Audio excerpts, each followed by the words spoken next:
Good evening. Welcome to Washington. I'm Brett Baer. One of the most heavily traveled transit stations in the Northeast is a disaster scene tonight. A train packed with commuters on their way to New York City failed to stop as it crashed into a New Jersey rail station at the height of rush hour. Senior correspondent Rick Leventhal has been at the Hoboken, New Jersey station all day. He joins us live right now. Good evening, Rick.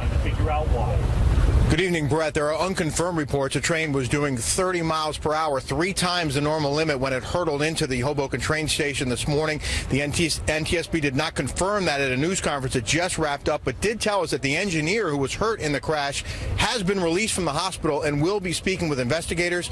They also told us part of the roof collapsed on that front car, so it's not safe to get in there until contractors can remove some of that debris, but they are able to get to the rear locomotive and say they will recover that event recorder, which will give them information about speed and braking. And they're going to be reviewing video cameras as well, both on board the train, in the station, and along the train route, along the track. We've seen some of that footage already, which shows the 3 cars and the push locomotive at the rear hurtling toward disaster.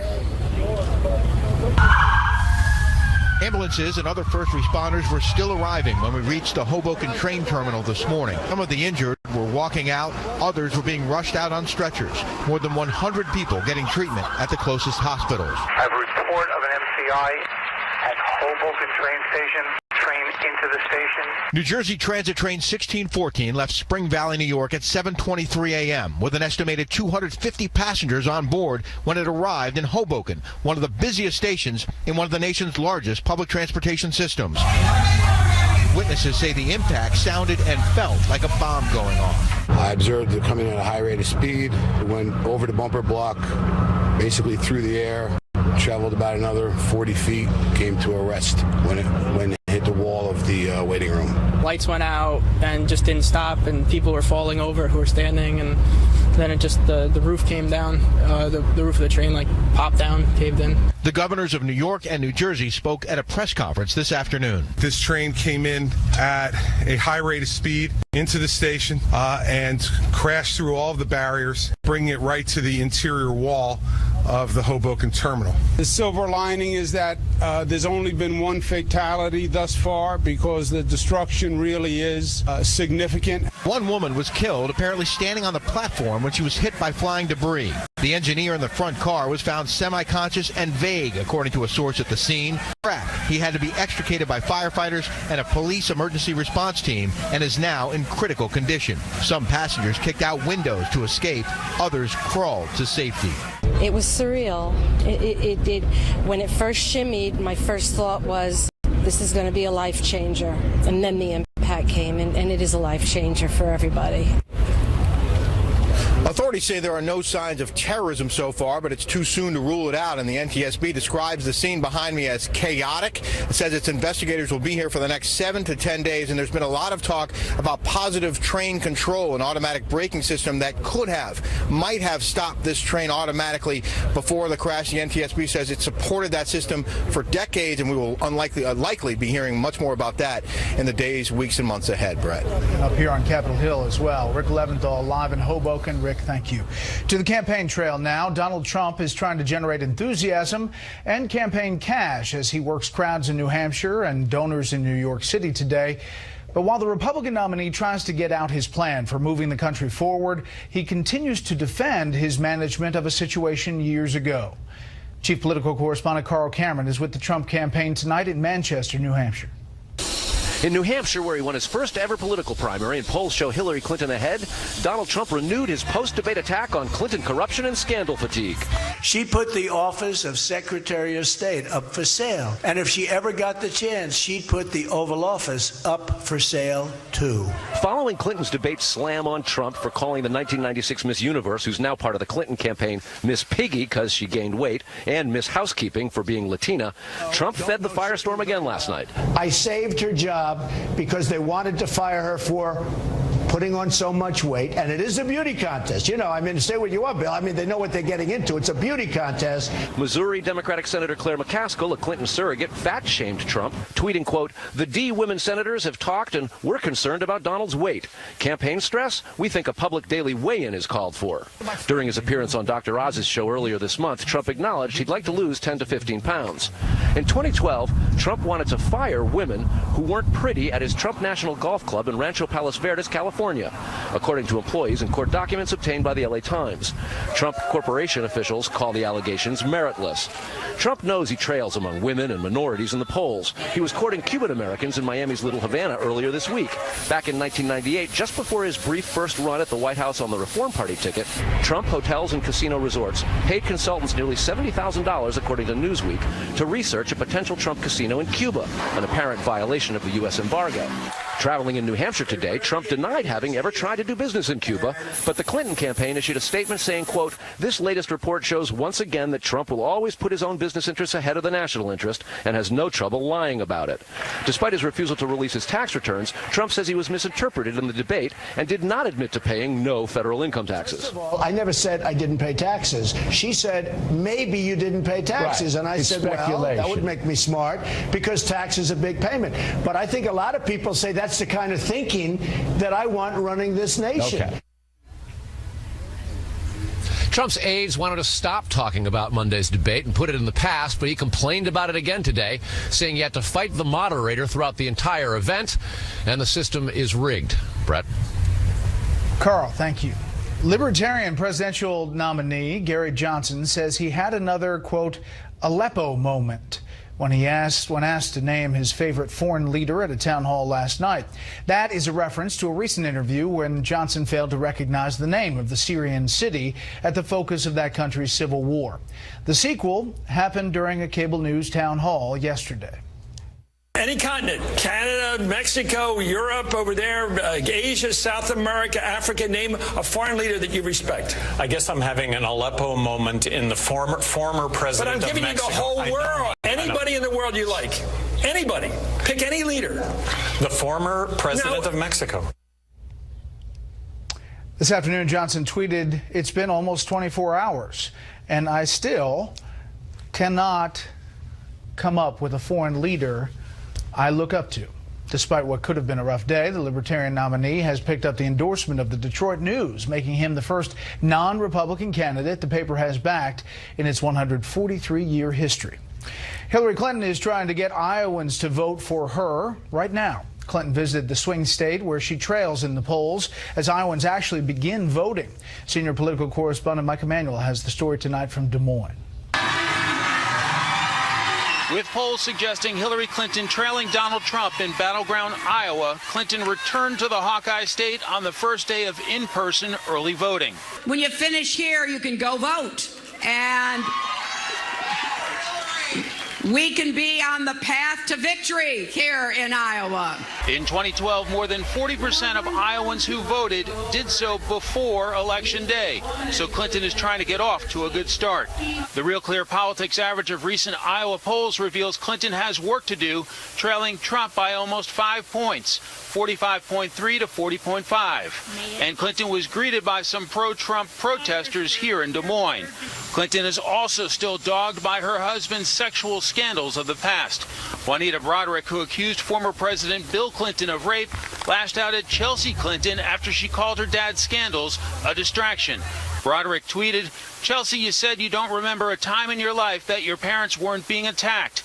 Then Broderick made it more personal, tweeting, "Your father was and probably still is a sexual predator.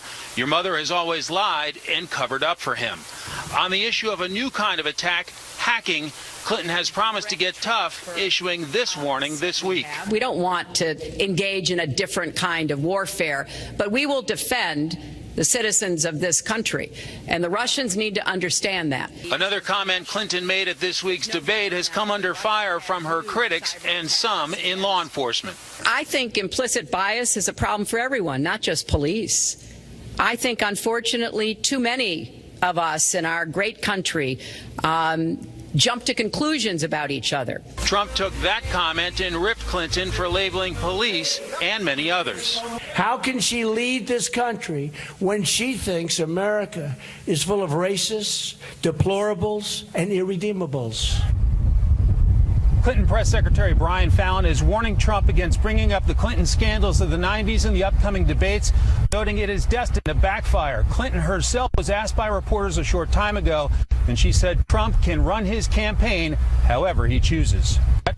Mike Emanuel live in Des Moines. Mike, thank you. There are smirks and eye rolls coming from Capitol Hill tonight after the head of the FBI says no one in the Clinton email investigation received special treatment. Chief Intelligence Correspondent Catherine Herridge reports tonight for many GOP lawmakers, the more they learn about the investigation, the more they doubt its veracity. 3,000 pages of emails deleted by Hillary Clinton's team and recovered by the FBI will be processed before Election Day. But the State Department spokesman seemed non-committal about posting them online. We take the court order seriously. Traditionally, we do make public our responses to FOIA requesters. The congressional testimony Wednesday showed the email investigation deviated from standard practice. No grand jury was impaneled, a routine step that gives the government subpoena power to seize evidence. In this case, Clinton attorney Cheryl Mills' laptop. Why did you not decide to go to an investigative grand jury? You can often do things faster with informal agreements. Especially when you're interacting with lawyers. The Wall Street Journal's editorial page took aim at the FBI director. Quote, his highly unusual methods in investigating Mrs. Clinton have tarnished the FBI and certainly knocked off his halo. Mills and a second lawyer, Heather Samuelson, got limited immunity deals from the Justice Department and still sat in on Hillary Clinton's July 2nd interview at FBI headquarters, as one Republican pointedly noted. I don't think that there's any reasonable prosecutor out there who would have allowed two immunized witnesses central to the prosecution to proving the case against her to sit in the room. The Attorney General, whose department granted the 5 immunity deals, assured Bret Baier in February that she would be guided by professionals and not politics. They will review the facts and the evidence and make a determination in due course. But Lynch's so-called chance meeting with Bill Clinton on a Phoenix tarmac 1 week before Hillary Clinton's FBI interview cast doubt on her independence. A special operations veteran says his community that lives and dies when classified information is compromised has lost faith in both departments' leadership. Special operations, operational security is paramount. And one of the things they see is a lack of integrity and a lack of discipline on the part of those who have looked into the incident. In another departure, the Office of the Director of National Intelligence said no formal damage assessments will be done, even though 2,100 Clinton emails contain classified information with another 22 at the top secret level. These assessments are required under an intelligence directive known as 732, Brett. Thank you, Catherine. You're welcome. Well, you can take a selfie with your ballot this November if you live in New Hampshire. A federal court has ruled a state law prohibiting voters from posting photos of their ballots is unconstitutional. We told you about that controversy during our primetime show last Sunday. Lawyers for New Hampshire say the law was intended to prevent vote buying and voter coercion. The court called that an unsubstantiated and hypothetical danger. Up next, could a cold shoulder lead to a new Cold War over Syria? First, here's what some of our Fox affiliates around the country are covering tonight. Fox 40 in Sacramento, as California Governor Jerry Brown signs a bill eliminating the state's 10-year limit on filing rape and related charges. The measure comes after several women say they were sexually assaulted by Bill Cosby more than a decade ago. The new law is not retroactive, though, and will not help those accusers. Fox 2 in Detroit, where relentless rain has swamped southeastern Michigan, turning roads into deep canals, ruining daily commutes and threatening communities with floods. Forecasters say that rain started today, is expected to stretch into the weekend. Parts of Detroit have already received more than 5 inches of rain today. And this is a live look at Orlando from our affiliate Fox 35. One of the big stories there tonight, Florida regulators sign off on a 14.5% rate hike in insurance premiums paid by employers. The price increase is less than the 19.6% hike insurers had asked for. Critics say the higher premiums could hurt the state's economy. That's tonight's live look outside the Beltway from Special Report. We'll be right back.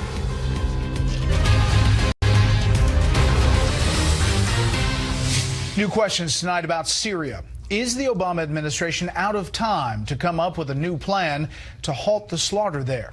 Have the administration's decisions to date left the president and his advisors without any good options to pursue at this point. Chief Washington correspondent James Rosen has that from the White House tonight. From the rebel-held city of Aleppo, nearly destroyed by a ferocious Syrian and Russian air campaign, a rare spot of good news. Rescuers saved a little girl believed to be 5 years old from the wreckage of a strike on Tuesday that killed at least 23 people. A world away, with prospects for U.S.-Russian collaboration to stem the bloodshed in Syria all but extinguished, Secretary of State John Kerry, visibly frustrated, appeared to acknowledge the paucity of options now left to the Obama administration. What is the alternative? Is the United States of America going to go to war in Syria? I don't think that's about to happen. Angry over Russia's intensified military role in Syria, Kerry has spent much of this week threatening to sever communications with Moscow, but his language was less than forceful. We're going to have to pursue other alternatives for a period of time, barring some clearer indication by the warring parties that they're prepared to consider how to approach this more effectively. The Wall Street Journal reported that the National Security Council is again weighing whether to provide vetted rebel groups with anti-aircraft systems, something the White House wouldn't confirm. In some cases, we're limited in discussing this contingency plans because they haven't been cleared for a public discussion. As President Obama headed to Israel to speak at the funeral service for former Israeli President Shimon Peres, the Deputy Secretary of State faced blistering criticism over Syria policy at the Senate Foreign Relations Committee, where the chairman faulted the administration for not having a plan B in place once the ceasefire brokered with Russia, as many predicted, collapsed. I know Russia doesn't believe there's a plan B. Assad doesn't believe there's a plan B. Iran doesn't believe there's a plan B. How can a Secretary of State have any chance of success in ending the murder, the torture, the rape, the bombing of innocent people, the killing of young people, when the White House is unwilling at any level to have a backup to what he's doing if diplomacy fails? One of the president's top spies, CIA Director John Brennan, told a Washington audience on Wednesday that Syria is the most complicated and vexing issue he has dealt with in his 36-year public career. Brennan also acknowledged that, quote, a lot has happened that none of us were able to foresee. And in that category, he placed the rise of ISIS. Brett? James Rosen, live on the North Lawn. James, thank you. Congressional Republicans are coming after Obamacare with a new tactic tonight. They are accusing President Obama of illegally paying off health insurance companies at the expense of you and other taxpayers.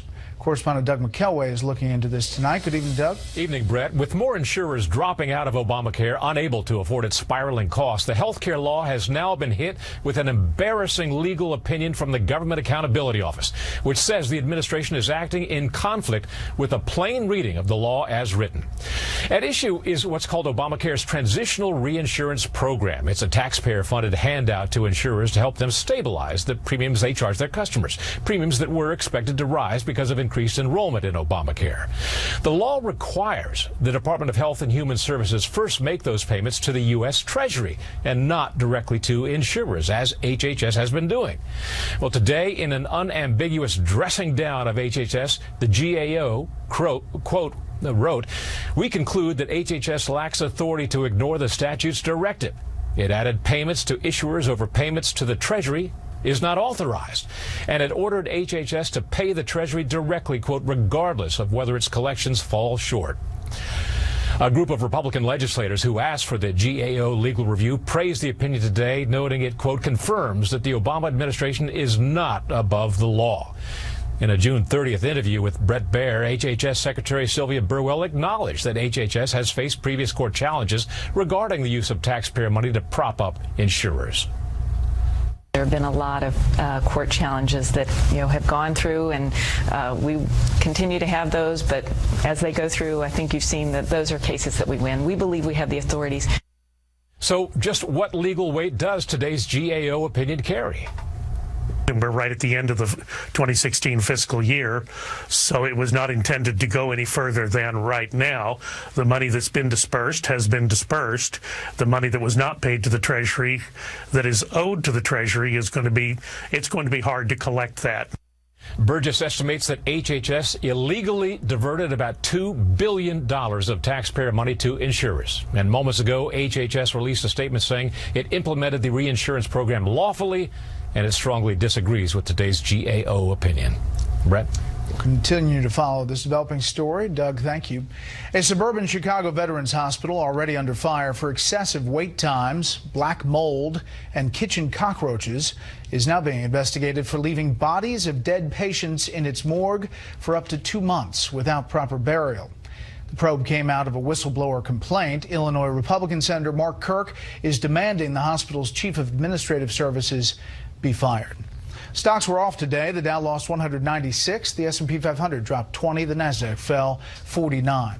The CEO of Wells Fargo is going to have to write a really big check because of a scandal over the creation of millions of unauthorized accounts for the bank's customers. Not only is he looking at a corporate fine approaching $200 million, he's also digging pretty deep into his own pockets. Fox Business Network senior Washington correspondent Peter Barnes looks at the numbers tonight. Did you steal? Our people did not do what was right. The CEO of Wells Fargo back in the hot seat because of the scandal over as many as 2 million bank accounts some employees opened without customer approval. John Stump apologizing again, this time to House lawmakers after his grilling in the Senate last week. I'd like to talk about my commitment to accountability. He's foregoing $41 million in stock bonuses, giving up his salary during an internal investigation by his board of directors, and won't get a bonus this year. Also, the board rescinded $19 million in stock bonuses for Kerry Tolstead, the bank's former head of community banking, who retired under pressure. But for lawmakers from both parties, that's not enough. If the buck stops with you, as you came out here and said, I apologize, the buck stopped with me, and you have to also admit that criminal activity was going on in your bank, then you should be fired because it stops with you. Again, Congressman, the board has that power. That's their, and my energy right now is to lead this company forward. Regulators fined Wells Fargo $185 million. It's repaid millions in customer fees, and it fired more than 5,000 employees it said were unethical in sales practices. But Congress is making clear Wells Fargo's troubles are far from over. We will make sure those who were betrayed by Wells Fargo are not forgotten. And it is on their behalf that our committee has launched an in-depth investigation, Mr. Stump, of your bank's activities. And let me be clear, today's hearing is just the beginning of our investigation. It is not the end. Off Capitol Hill, Wells Fargo's problems got even worse when federal regulators announced the bank is paying another $24 million in fines and payments to settle allegations about auto loans it made to military service members, including that it illegally repossessed about 400 cars while some personnel were away on active duty. Brett? Peter, thank you. There will be no shutdown of the federal government at midnight tomorrow. Lawmakers finalized a funding measure after compromises over money to address the Flint, Michigan water crisis. The president signed that legislation this afternoon. The stopgap deal also provides more than $1 billion to fight the Zika virus, as well as rebuilding money for flood-ravaged parts of Louisiana. The measure keeps the government open and running through early December, at which point there could be another showdown. Saturday is the day the U.S. relinquishes control of some of the Internet's core systems. Congress has so far failed to delay the transfer of domain name control apparatus from the U.S. government to a nonprofit oversight organization.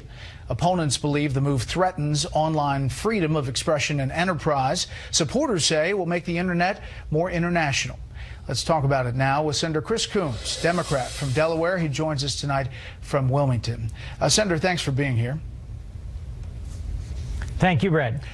Senator, I want to just update our viewers. A lot of people don't follow this closely. Some people are just getting it. This organization is called ICANN. It stands for Internet Corporation for Assigned Names and Numbers, ICANN for short.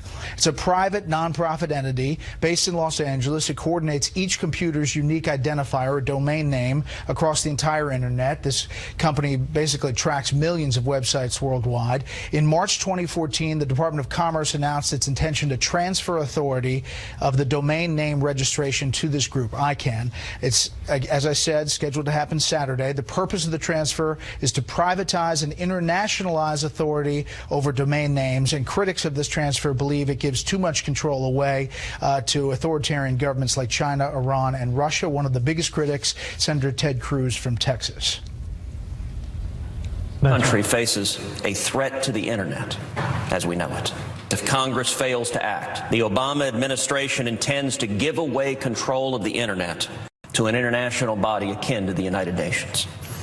I rise today to discuss the significant irreparable damage this proposed Internet giveaway would wreak not only on our nation, but on free speech across the world. Senator Coons, why is Senator Cruz wrong?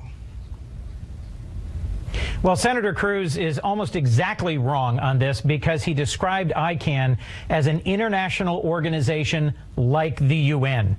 And it's striking to me, it's almost ironic that Senator Cruz, who is so often a champion of the private sector and of individual initiative and individual liberty instead of federal government control, is in this case arguing for the retention of a federal government role rather than privatization. Senator Cruz chairs a subcommittee of judiciary where I'm the ranking Democrat. We sat through a 2.5-hour hearing 2 weeks ago where 7 different witnesses thoroughly examined this issue in detail. And I'm more convinced than ever now that the American private sector, the companies that have helped to build and strengthen the Internet, who have advocated for this transition, are right. And that what Senator Cruz is saying is wrong, that the transition to ICANN doesn't strengthen the role of Russia and China and Iran in any central function of the Internet. In fact, making this transition to a private entity is the best way to prevent Russia and others from being successful in their argument that it should instead be transitioned to the UN. Yeah, Senator, why now? Why do it? I mean, what's the upside now? Right. Great question, Brett. Back to 1998, the international community has been pressing the United States to make a transition away from having the U.S. Department of Commerce effectively run the phone book of the Internet. And every 2 to 4 years, we've said, yes, yes, we'll do that eventually. Yes, there will be a transition eventually.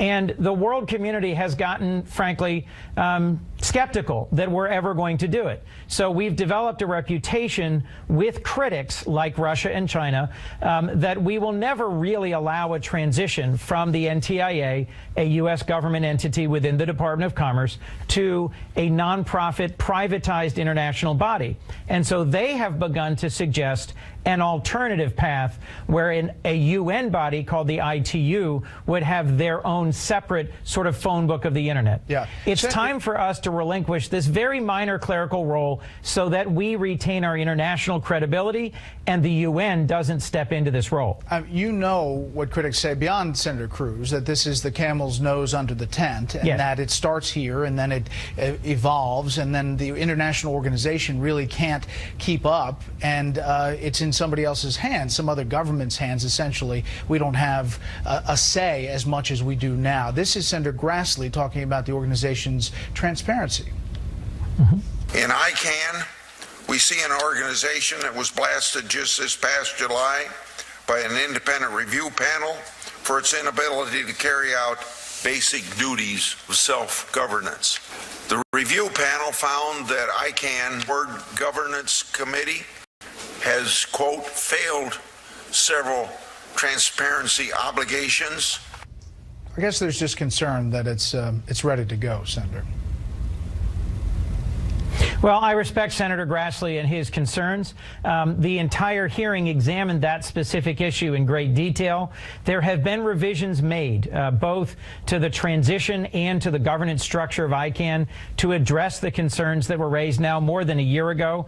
And I've been persuaded that the voices of the American private sector, from the U.S. Chamber of Commerce to Cisco and Dell to Google, Intel, and Microsoft, are in unison arguing in favor of this privatization. All right, Senator, if we were to delay it any further, I frankly thought we'd lose our credibility. Senator, I do want to ask you one very quick election question. Oftentimes, Republicans are bombarded with having to answer for what someone else has said somewhere in the Republican universe. I would like to ask you about Howard Dean, the former Democratic National Committee chairman, who tweeted out after the debate, "Notice Trump sniffing all the time, Coke user." Any thoughts on that? Yeah, Brett, sometimes folks in public life make intemperate and unguarded comments. I'm not sure why former Governor Dean tweeted that out. This is a political season where far too many of us in politics have made ad hominem attacks, and I just don't think that adds constructively to the general tenor of the debate. Senator Coons, we appreciate your time. Thanks for coming on. Great. Thank you, Brett.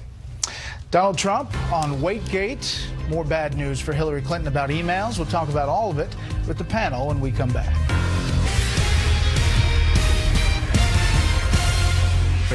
The American people have had it with years and decades of Clinton corruption and scandals.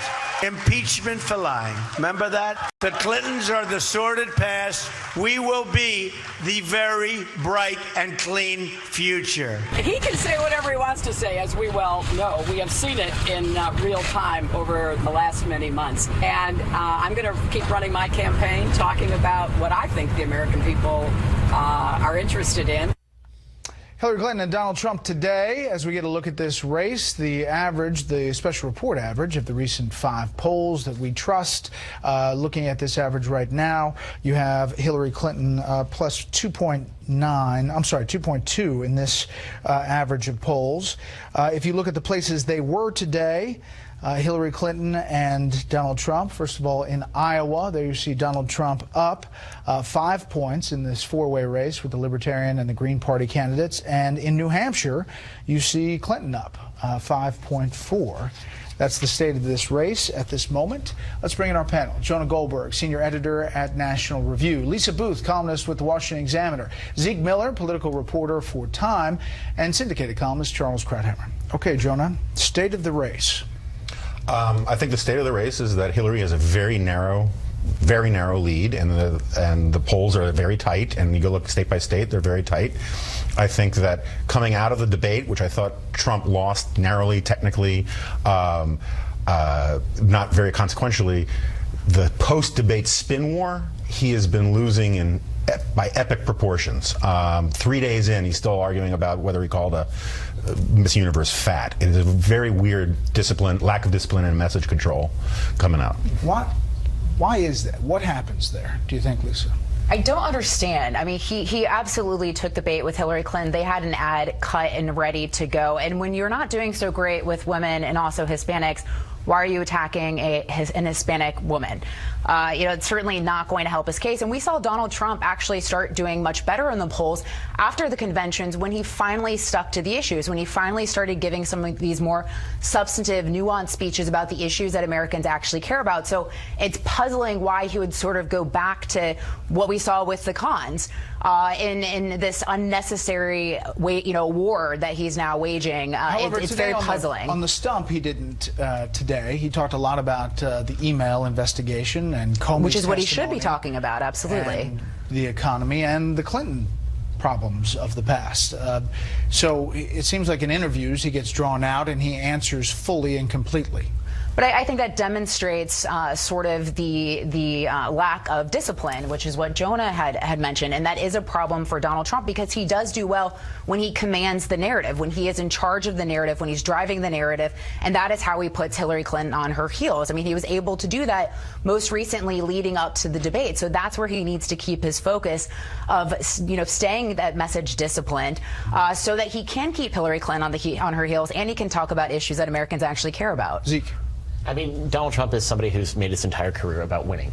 And here he was at the debate night and sort of widely panned performance, probably lost on points, I think, to Jonah's point. Like, it wasn't a blowout, but he lost. And so now 80+ million people, largest debate audience in history, saw him lose. If you looked at the first 30 minutes and you were a Trump supporter, you were probably pretty happy. Yeah, he won those first 30, but it was a 90-minute debate. He took the bait, and this is for him, and he had to make peace with that. And we saw him sort of struggle to make excuses about the microphone, that's the bum microphone. He praised Lester Holt in the spin room, first candidate to go in the spin room that we can remember at least.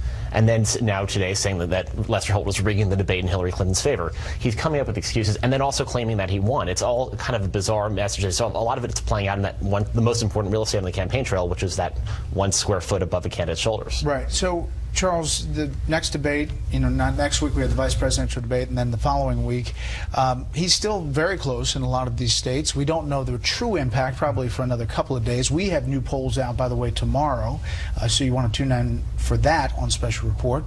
Your thoughts? I don't understand why everybody is surprised of his lack of discipline. I mean, he's been out there for 15 months. He's completely undisciplined. Yes, for about a month he has been led around, shackled, handcuffed by a staff, made to read from the teleprompter. But the minute you let him loose, meaning on the debate stage where there is no prompter, and then immediately after he's reacting, what emerges is his central weakness. Vanity. Okay, so we have seen this all along. It doesn't affect his base supporters, but when he's trying to reach out to independents and people who haven't decided, and we should point out there are not that many of them, that's the issue you're saying. Well, I don't know whether his strategy was to go after target audiences. I suspect that that's what his staff was hoping. Trump's strategy is to express himself. He did extremely well in doing that in the primaries. He came out of nowhere. He won. There weren't a lot of people who thought he could. And he trusts himself. I mean, anybody surprised he's continuing the feud with Miss Universe? The worst part was that little interjection about not paying taxes, which he now has to defend as well. Because this is a man who, when he's personally attacked, has to reflexively respond to defend his self-image.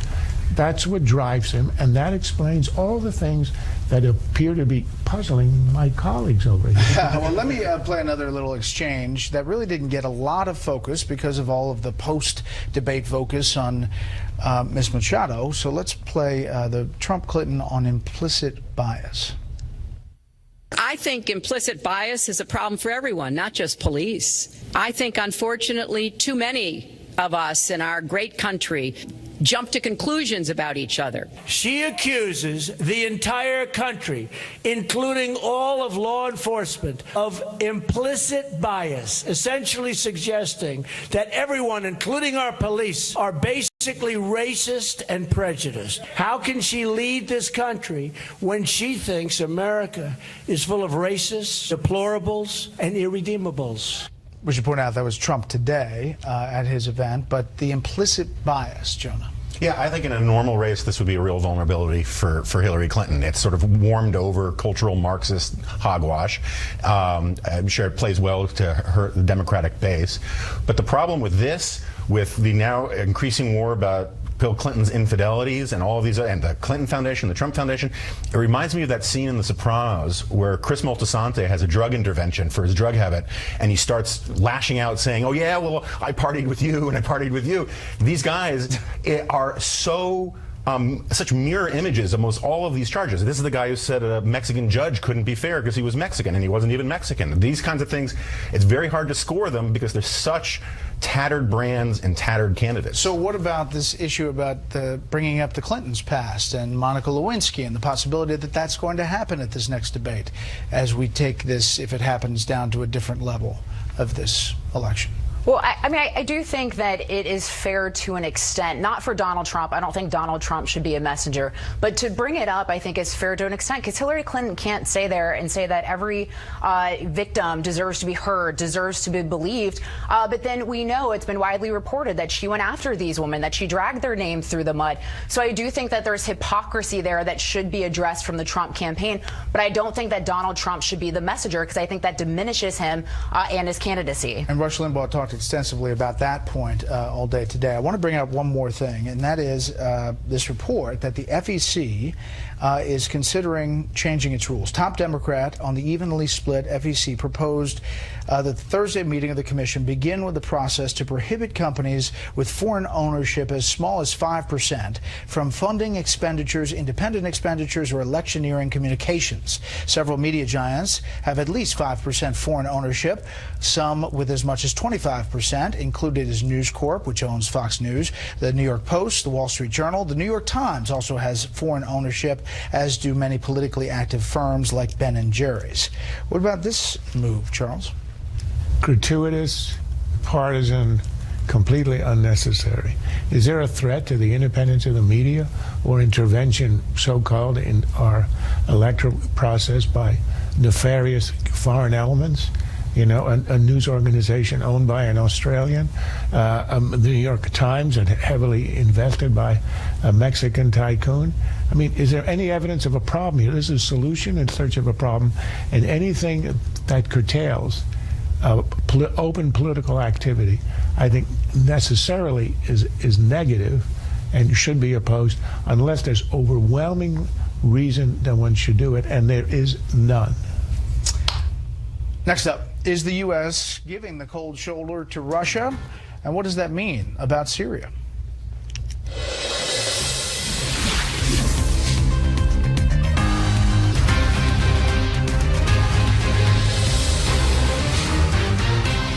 Unless we were willing to sustain a large presence there and escalate if and when Russia or Iran got involved, then we were going to be in a situation where at some point the situation would collapse, except we would have a bunch of folks on the ground and be very much overextended. President Obama in a town hall on CNN last night talking about Syria. This is his Secretary of State says essentially diplomacy has failed with the Russians, and it's a nasty situation, as it has been. We're back with the panel. Zeke, this does not look good for any kind of progress, and there was a hearing today in which Obama administration officials said really there is no plan B. Yeah, I mean, that's something we've heard from throughout the political spectrum. If you look at the political race, certainly, but from the president, he said in an interview with Doris Kearns Goodwin a couple of weeks ago that this is what keeps him up at night and what wakes him up. And it should, because for the president, this has been his most glaring failure on the international stage. You know, this is an area, something that he didn't anticipate being such a big problem. He decided to take the cautious approach, and in a lot of ways came back to bite him. And here he is having to, you know, deal with this with an unanswerable problem, and that's going to hang over his legacy all the way through, you know, until somebody solves the problem, if it can be solved. Lisa.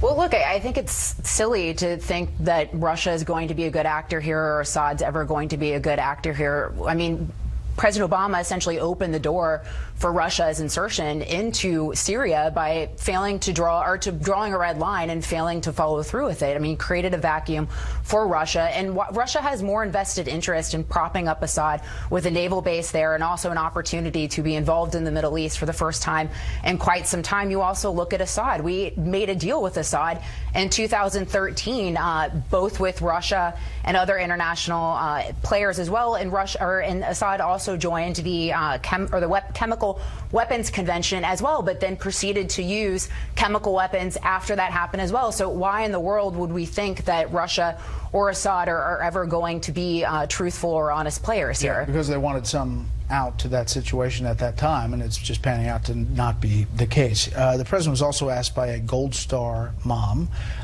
lost her son, about the use of a certain phrase. Why do you still refuse to use the term Islamic terrorist? The truth of the matter is that this is an issue that has been sort of manufactured, and that's a slippery slope. And the way we're going to win this battle is not by betraying our ideals. John. I mean, this is like a broken record, right? I mean, this has been a point in one form or another of 1,000 panel conversations around here about it. Barack Obama is obsessed with shaping a narrative more than he's actually obsessed with shaping facts on the ground. And so whenever there's a terrorist attack, he slow walks the acknowledgement of every piece of the terrorist attack. He always rushes to the lone wolf explanation when he has to. It's always self-radicalized. It's violent extremists. It's states of concern. It's kinetic overseas operations. It's an Orwellian attempt to euphemize things. And he passionately believes in the power of words to transform things, and they're just not that powerful. All right, so this is also a broken record, I think, on the panel, and that is the troops in Iraq and finding new little pieces of sound that paint a different picture. Take a listen to this. And so now we have a little over 5,000 U.S. troops in Iraq, 300 or so in Syria. The only way that American troops could have stayed in Iraq is to get an agreement from the then Iraqi government that would have protected our troops, and the Iraqi government would not give that. What I would not have done is left 10,000 troops in Iraq that would tie us down, and that certainly would not help us in the Middle East. Now, you just gave a speech a few weeks ago in which you said we should still have troops in Iraq. That is not a recipe for making sure that we are taking advantage of the opportunities and meeting the challenges of the Middle East. The irony is that we have what is now approaching 6,000 troops in Iraq on the ground without a status of forces agreement. So perhaps we could have taken that risk. Charles. So much error, so little time. All of them, except for General Petraeus, are wrong. Her statement that without the protection, the immunity that would come from a status of forces agreement, we couldn't have left anybody on the ground. As Petraeus said, we have 6,000 Americans on the ground now with no immunity, no protection. But they are there because we need them there. As for Obama, I mean, he's still delusional. He thinks that there would have had to have been sort of a renewal of the grand war that we had in the last decade. The answer is no. We needed a minimal number of troops that would have maintained the stability of the government and prevented the Maliki government from doing what it ended up doing, which is to alienate the Sunnis and to undo the whole Arab Anbar awakening. And one point on Syria, this is really the epitome of the Obama ideology and strategy. He and Kerry have this idea that diplomacy exists in the abstract and we have to be the ones to deploy it, unlike the Bush administration. Without force behind it, and there is none, has never been, it's useless, and that's what we are seeing today. Obama was saying earlier we don't want to have troops on the ground early in the conflict. We could have destroyed the Syrian Air Force, knocked out the air fields, and there would have been a far different outcome of the war. Much more to follow on these developments. Thanks for inviting us into your home tonight. That's it for this special report. Fair, balanced, and unafraid. Here's Brit Hume with On the Record.